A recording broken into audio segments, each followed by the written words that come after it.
অশেষ রহমতে তিনি দেশের প্রধানমন্ত্রী হবেন। যদি হতে পারে, হওয়ার পর আমার ছোট্ট কয়েকটি দাবি আছে আমার কাছে এলাকাবাসীর পক্ষ থেকে। আমাদের এলাকায় গ্যাসের সমস্যা আছে, পানির সমস্যা আছে, জলাবদ্ধতা আছে। এটা দূর করার একটা ব্যবস্থা করতে হবে।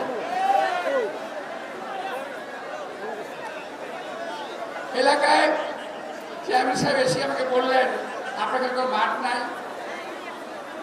সম্মানিত চেয়ারম্যান, আপনাকে কত দুঃখের একটি কথা বলতে চাই। 1978 সালে শহীদ রাষ্ট্রপতি জিয়াউর রহমান সাহেব যখন আমার এলাকায় আসেন, তখন তিনি কথা দিয়েছিলেন এলাকায় মাঠ করবেন, কমিউনিটি সেন্টার করবেন। ওনার কথা উনি রক্ষা করেছিলেন। উনি কমিউনিটি সেন্টারের ব্যবস্থা করেছিলেন, উনি মাঠের ব্যবস্থা করেছিলেন। কিন্তু চক্রান্তকারীদের ষড়যন্ত্রে সেটা আমরা সফল করতে পারি নাই। আমার এলাকায় একটা কবরস্থানের সমস্যা ছিল। আজকে ভাই কথা আপনি কথা বলে হবে কিভাবে?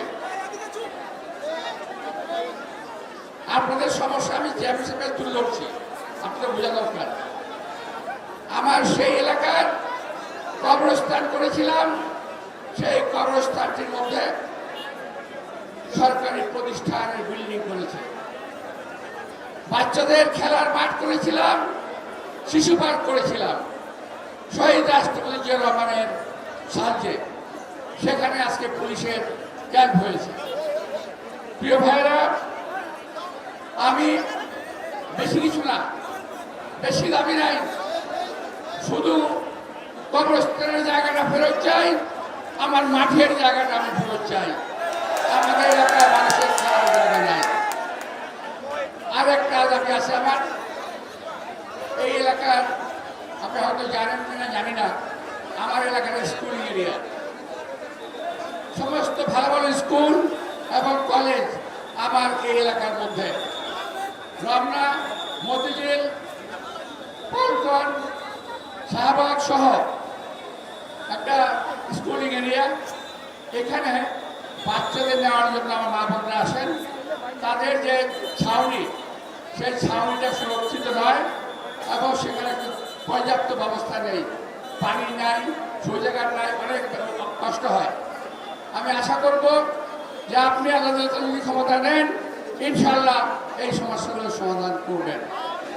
আর আমাদের এলাকায় অসংখ্য বেকার যুবক আছে। আপনার অনেক ইনোভেটিভ আইডিয়া আছে। আপনার সেই ইনোভেটিভ আইডিয়ার মাধ্যমে আমার এলাকার বেকার সমস্যার সমাধান করবেন, এটা আমি আশা করি। পরিশেষে প্রিয় ভাইরা, আজকে আমি যেখানে দাঁড়িয়ে কথা বলছি, আমার বাঁদিকে আমার সামনে একজন পবিত্র লিমার মাজার আছে, হযরত জঙ্গি শাহ। এখান থেকে আমি নির্বাচন শুরু করেছিলাম জীবনের প্রথম। আজকে আবার এখানে আমাদের নেতা এসেছেন। আমি আপনাদের বলতে চাই, আগামী নির্বাচনে শত কিছু চক্রান্তের সকল প্রতিকূলতার মুখে আপনাদেরকে অনড় থেকে, ঐক্যবদ্ধ থেকে, সেন্টার পাহারা দিয়ে ভোটের রেজাল্ট ঘরে আনতে হবে। ইনশাল্লাহ বিএনপি এই ঢাকা ৮ সহ সারা বাংলাদেশের বেশিরভাগ সিটে জয়লাভ করবে আশা করছি।